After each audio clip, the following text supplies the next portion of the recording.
Welcome. Today we're going to talk about colligative properties, and this is colligative properties of solutions, so we're still thinking about that. And what we see here is that what a colligative property is it says that it really has nothing to do with what solute is dissolved into a solvent. Instead, it has to do with the concentration of that resulting solution. So in other words, it does depend on how many particles we're going to have in that solution. It's that concentration. And when discussing this, there are really three colligative properties that we're going to look at. The first one has to do with vapor pressure. Now, just a little quick reminder for you that when we refer to vapor pressure, that if you had a closed container and here's your liquid, vapor pressure is just the pressure that results from this liquid having molecules that escape and they turn into a vapor there at the surface of that liquid in that closed container. So what we end up seeing is that with vapor pressure, it is actually lowered when you have a solution as opposed to a pure solvent. And here is our formula. We need to have all of these memorized. And it tells us, again, it's lowered. You'll see how the math works. It's always going to be lowered because of this. This is known as Raoult's law. And it is lowered because, you've got a little comment right here, it's lowered because adding a solute makes it so that the solvent cannot escape as a gas, so there is less vapor pressure. So fewer of these molecules are going to be able to escape when you have other stuff in here with this water. Okay, so water or whatever the substance might be, the solvent might be. Let's go ahead and just do one example, our first example on vapor pressure before we talk about the others. So our formula, remember, is going to be that the pressure of that entire solution that we're creating is going to be equal to the pressure of our pure solvent. It doesn't say that, but I'm going to write that right here just to make sure you guys understand that right now, times the mole fraction of the solvent. So we're always talking about the pure solvent that we're going to be given that pressure, that vapor pressure in our problem. And we're going to solve for the pressure of the solution. So it tells us the vapor pressure of water, well, there's our solvent, is this. So we know the vapor pressure of our pure solvent. And it says it's at 25 degrees Celsius. Well, all of this is given to us at 25 degrees Celsius. It does not matter. All that's we just know that the evaporation would be a little bit different if it was at a different temperature. So that's why that's given it to you there. It's just saying that this is occurring at this temperature, but it's not something we have to plug into our equation. So now it says calculate the vapor pressure of a solution of 7.5 grams of formamide in 1.5 times 10 to the second grams of water. Well, I'm going to be using mole fraction, so I know right up front I'm going to need to calculate some moles for both my solute and my solvent. Maybe in your head you're thinking to yourself, okay, here's our pure solvent, and this is our solute. That's going to be important for us to think about. All right, so calculating some moles for these guys. I know that I start with 7.5 grams of HCONH2. I want to get rid of that and go to moles. So I add that up ever so quickly, and I get 45.05 grams per mole as my formula weight. I'm also starting with, that's my solute. I've also got my solvent of water, and I have 150 grams of H2O, which I can easily convert to moles of H2O because I made this messy, 18.02 grams of H2O. When I do the math, I get 0.166 moles of my formamide, and I get 8.32 moles of my water. So again, I'm thinking to myself, this is moles of my solute and moles of my solvent. So now when I start plugging things in, if I want to plug into this formula up here, I know that the pressure of my solution is equal to the the vapor pressure of my pure solvent, which is given to me right here as 23.76 torr, times the mole fraction of my solvent. So since it's of the solvent, I have to look at my solvent's moles and put that on top. Moles of my solvent divided by moles of the entire thing. And when we add solute and solvent up, we get 8.486 moles. Well, it's mole fraction. Those cancel out. And we calculate, and the pressure of our solution is going to be 23.3 torr. Now, if you were to do this math by itself right here, you would see that this mole fraction, remember it's a fraction, so it's going to be less than 1, you would see it's always going to be just under 1 somewhere. It might be the 0.9s, 0.8s, somewhere in there is typically where you see it. So whenever you take that value and multiply it times the vapor pressure of the pure solvent, obviously it's going to be lowered. So that's how that math works, which makes sense. We started off, if it's pure, it's 23.76. If you have this formamide dissolved in there, our vapor pressure is now lowered to 23.3 torr. As far as significant figures, again, I would look and say you have 3 is your least given to you in your problem, so that's what you should have in your answer. All right, the next one. Here we're reading through and it says, what is the vapor pressure of a mixture of 0.3 moles of acetone and 0.5 moles of methanol? Yeah, I don't care about the temperature. That's just saying that's what the case at this temperature. Now, the vapor pressure of pure acetone is given to me as 345 torr, and pure methanol is 295 torr. This is known, go ahead and write this down. This is a double Raynaud's problem. You should expect to know how to do one of these. And what we have to do is we have to do Raynaud's law for both of these substances because we're going to treat both as solutes and solvents. So in this problem, I'm going to just go ahead and start with my acetone first because that's what I read and see first. So I'm going to start with the acetone as the solvent. So I'm going to say that I've got the pressure of my solution is equal to, well, I find my acetone has this vapor pressure. So that's the vapor pressure, 345 torr. Maybe I'll just remind you guys of the formula. You don't need to write this down because you have it on your paper. Okay, so this is the vapor pressure of, hold on one second. Sorry about that. Okay, so this is going to be the vapor pressure of our acetone solution is what we're looking at here. And we have vapor pressure of our pure acetone times the mole fraction of our acetone. So in other words, you look up here and you see that you have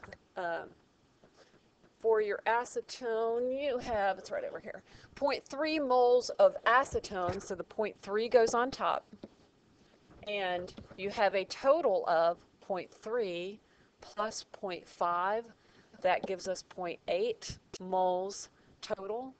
So that's the mole fraction of our solvent if we're talking about acetone.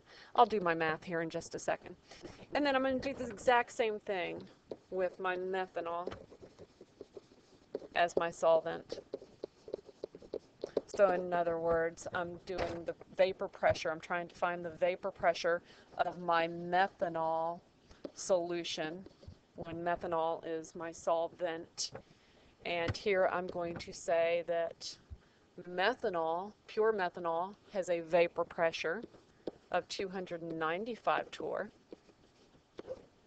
Now my mole fraction, I have to take the moles of methanol divided by the entire number of moles.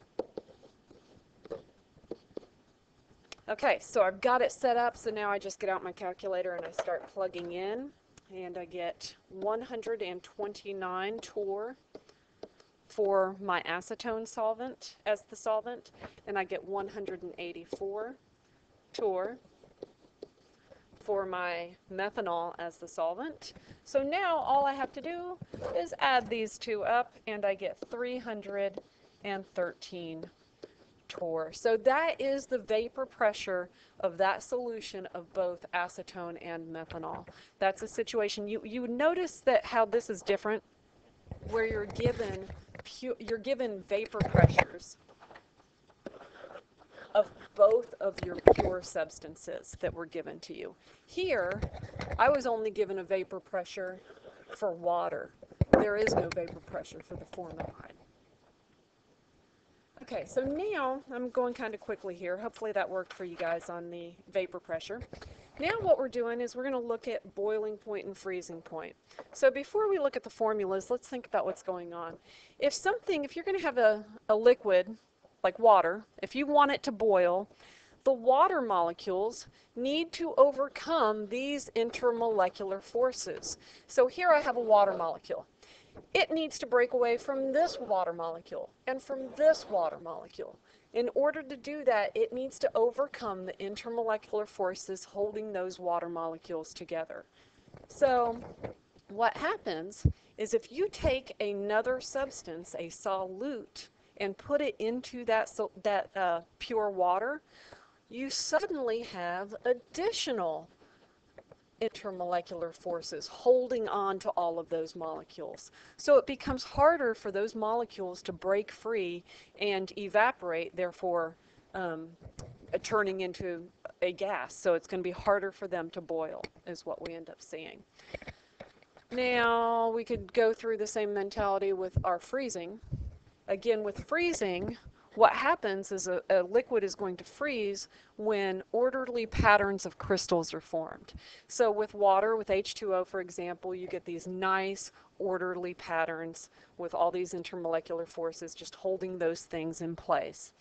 Now, if you throw in a solute, it becomes a little bit harder for these things to freeze because it disrupts the formation of this nice crystalline pattern. So in order to get these molecules to slow down and form that crystalline pattern more, what we have to do is even lower that freezing point even more. So now that takes us to the idea of what a heating curve looks like. We have not talked about this yet in class.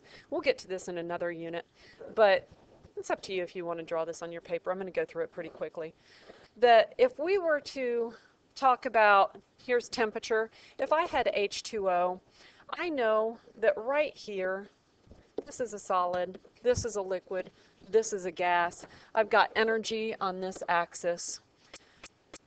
At 0 degrees Celsius, I know that that's when liquid turns to ice and ice turns to liquid. So that's my freezing and melting point. I could go through that same thought here with my boiling and condensation point for water. That's going to be 100 degrees. Well, now if we don't have pure water, instead we have a mixture. We've thrown in a solute into that. What that does is it lowers that freezing point and it raises that boiling point. So what happens is that that substance will exist as a liquid over a wider range of temperatures is what ends up happening. Okay, so now we get to what you have in front of you. Here are our formulas. And again, we need to have these formulas memorized. We have boiling point and freezing point. Boiling point elevation and freezing point depression. And I just went through and showed you why that was.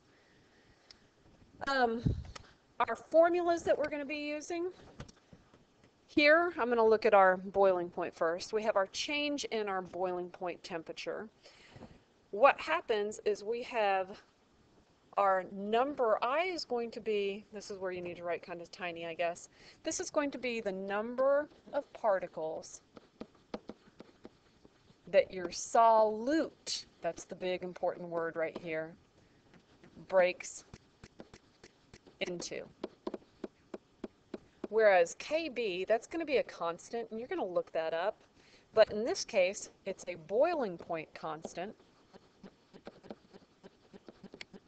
for, think about if you had something like salt water. Well, I is referring to the number of particles that your solute, your salt, breaks into, whereas Kb is a boiling point constant for your solvent, so it would be for the water. And that's the big important word here. So you're looking at your solvent there. And then, of course, molality, if you look up that formula, I'm sure you guys remember it. Molality is just moles of your solute divided by kilograms of your solvent. So we kind of get a mixture. We get both those substances, your solute and your solvent, in that formula. We could go through the exact same thing for our freezing point, but obviously this would be our freezing point constant, not our boiling point constant. And I'm going to show you how you guys can look those up. Those are not things that are memorized. So just to reiterate what we said, that boiling point, what happens when you create a solution? You increase the intermolecular forces, meaning more energy is going to be required to boil or overcome those intermolecular forces. So we have to increase our boiling point. And then with our freezing point, what we're saying is that adding a solute disrupts the formation of crystals. And so it takes a lot more energy that we must remove in order for those to become a solid. So you have to remove a lot more energy. You have to depress or lower that freezing point. Here you have a chart. Actually, your chart was given to you on day 2. So it's on the same one that has solubility curve on it. But we're going to refer to this molal freezing and boiling point constant chart. It's up to you. You might want to grab that, have that in front of you. Okay, first example. It says the normal freezing point of benzene. Well, it's talking about freezing point of benzene. Sounds to me like that is our solvent. So the normal freezing point is 5.5 degrees Celsius. When we have this many grams of naphthalene dissolved in it, well, sounds like naphthalene then, if it's being dissolved in benzene, sounds like naphthalene is our solute.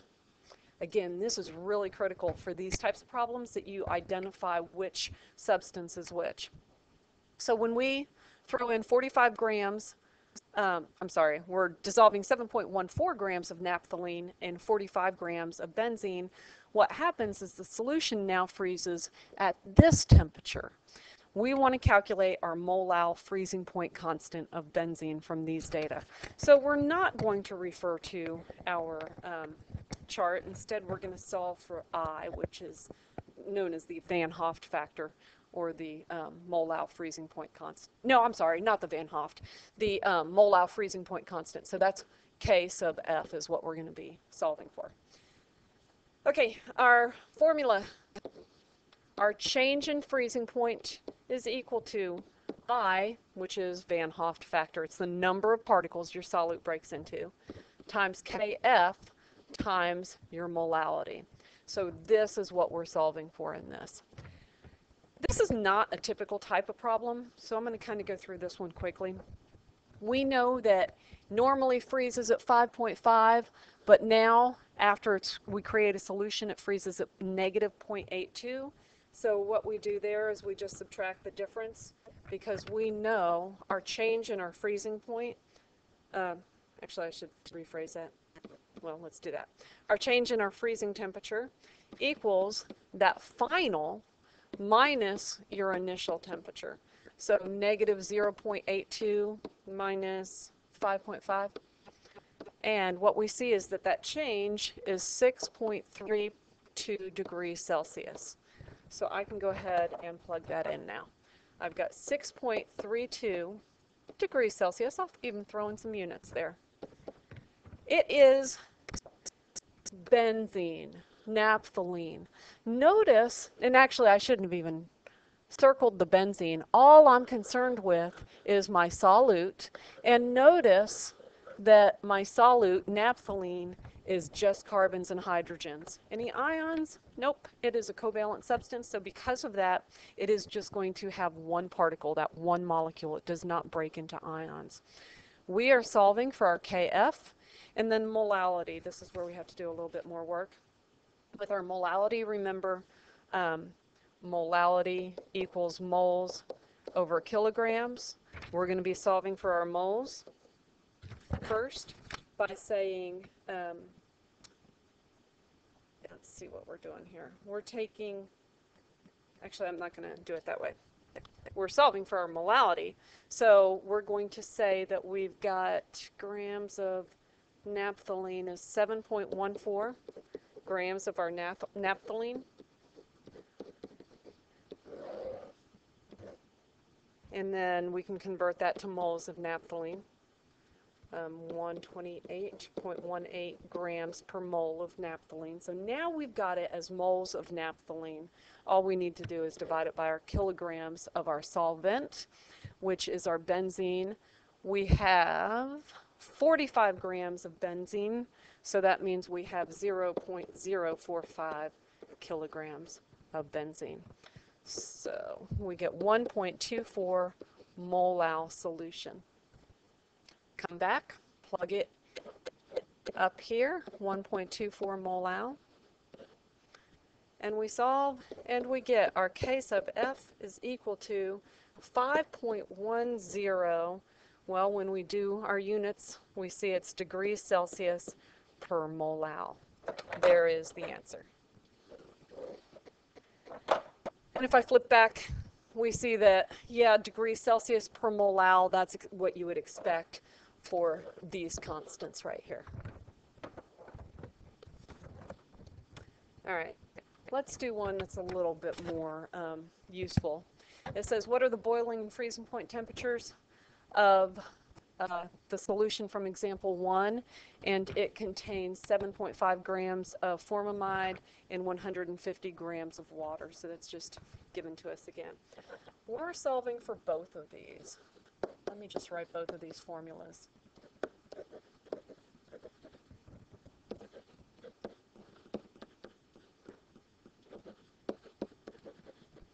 All right, so first one.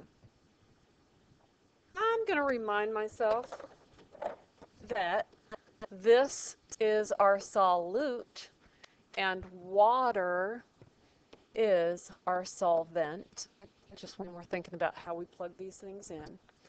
So now when I start doing this, I'm going to work with boiling point first. I, that is the number of particles that my solute breaks into. My solute.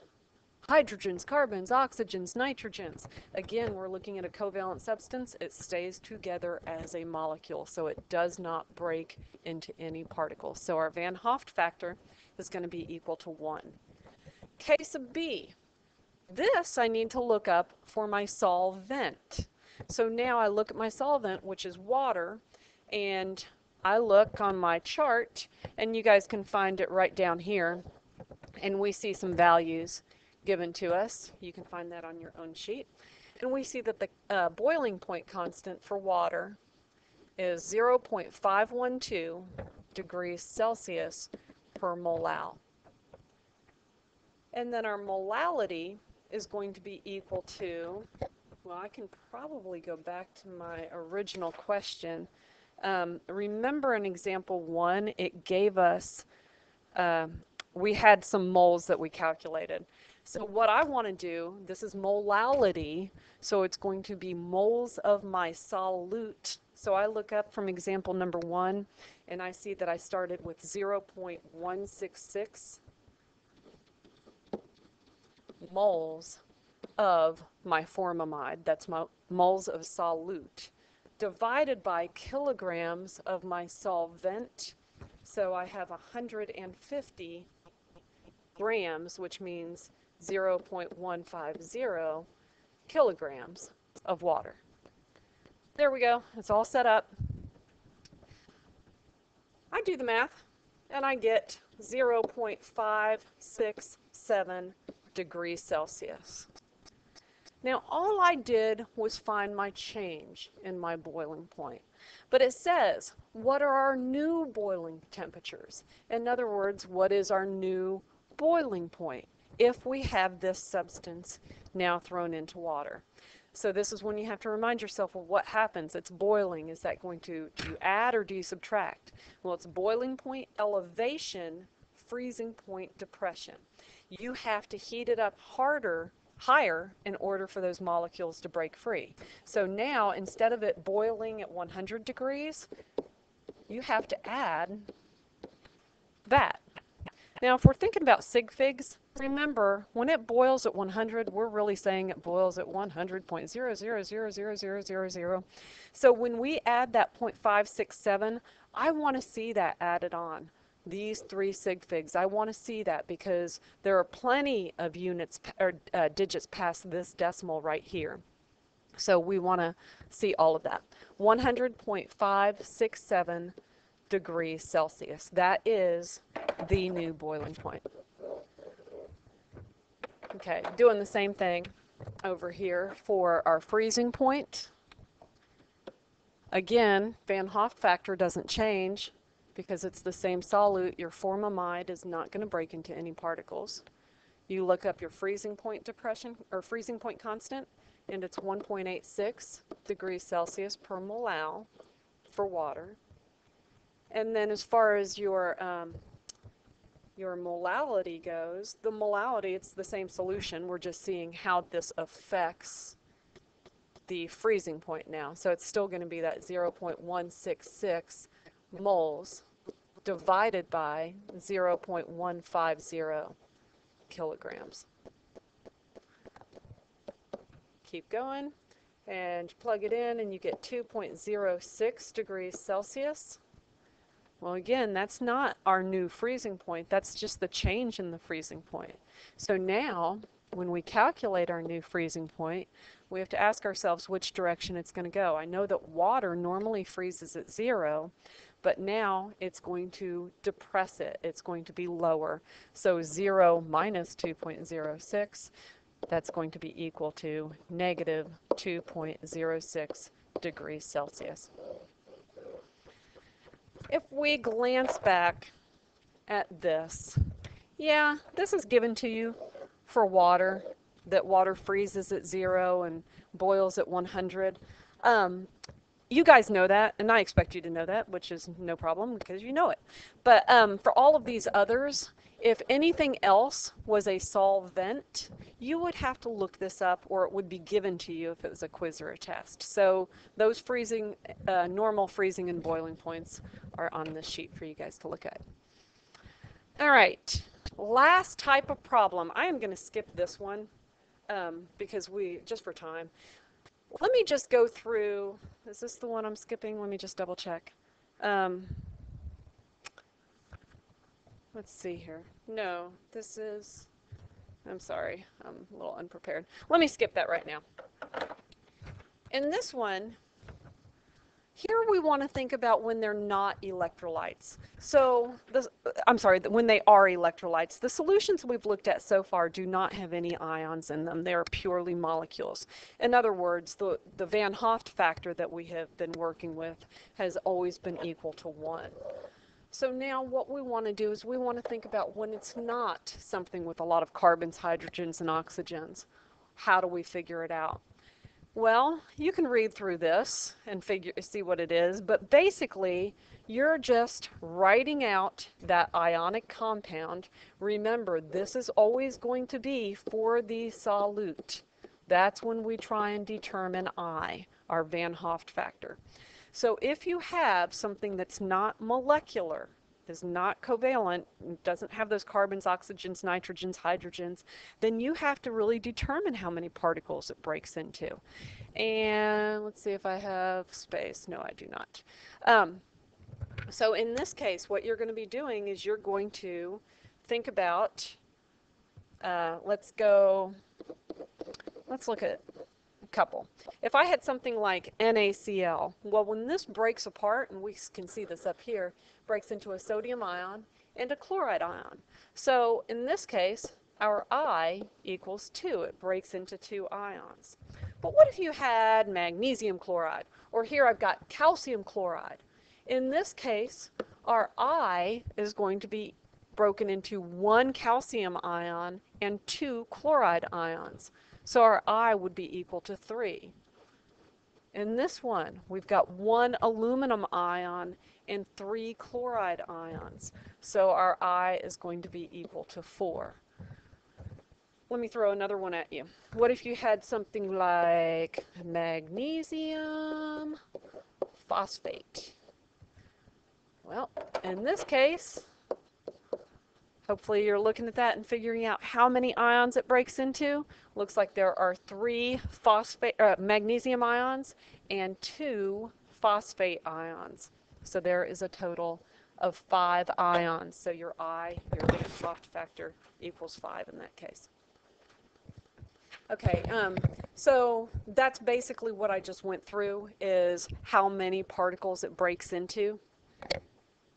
And it doesn't matter what the substance is. It's the whole idea that it's the concentration. So we know that both ethanol and sodium chloride would increase a boiling point, but it would take less sodium chloride. You'd have to add in more ethanol in order to get that effect, because it's the number of particles that it breaks into. Okay, which I'm going to keep skipping through this. Same thing with freezing point. Again, number of particles, not the type. That's important. So now, here's our last one. It says, assuming that you have aluminum sulfate and it disassociates completely into ions, calculate the expected freezing point of this molality of aluminum sulfate. So we are looking for freezing point. That's what we're trying to find. So here's our change in freezing point. So we know our I. You look at this and you say, hey, that Van Hoff factor, it's going to break into 5 particles. Freezing point constant. Well, we're taking aluminum sulfate and throwing it into water. You assume solvent is water. If it doesn't say, if all it says is you have an aluminum sulfate solution, you are assuming that that's thrown into water. So what does that mean? When you look up your freezing point constant, that has to be for your solvent. So you look it up on the chart for water, which is 1.86 degrees Celsius per molal. And then we've got to appreciate when that's given to us. So we don't even have to calculate molality. It's given to us as 0.89 molal. And we go through and we get 8.28 degrees Celsius, but we are not done yet, because we want to calculate what that actual freezing point is. Well, it normally freezes at 0, but because we made this solution, it's going to freeze at a temperature less than 0. So 0 minus that 8.28, our new freezing point is negative 8.28 degrees Celsius. Okay, I hope that was helpful and you guys are not feeling too confused. Hopefully you have a little bit of time to work on this in class as well.